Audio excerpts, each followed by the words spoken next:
สวัสดีครับมื้อนี้จะมาตอบคำถามนะครับพี่น้องหลายคนถามเข้ามาว่าคือบ่เห็นผมถ่ายคลิปน้ำกันกับน้องมวยนะครับก็คือมาตอบพี่น้องทุกคนนะครับให้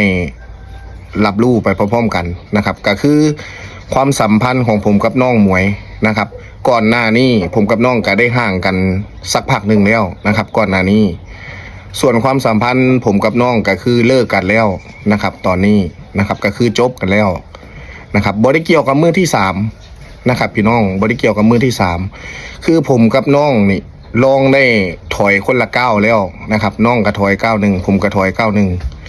นะครับก็เลยจบด้วยการคุยกันนะครับจบด้วยการคุยกันก็คือ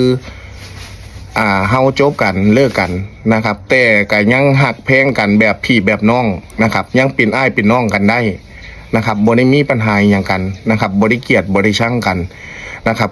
เพียงแต่ว่าต่างคนกับต่างมีหน้าที่นะครับแยกย้ายกันไปเติบโตนะครับน้องก็ไปเติบโตผมก็ไปเติบโตนะครับในส่วนของน้องนะครับก็รอให้น้องเพิ่นออกมาชี้แจงนะครับในส่วนของผมก็มาแจ้งพี่น้องนะครับเพียงเท่านี้นะครับขอบคุณหลายๆนะครับที่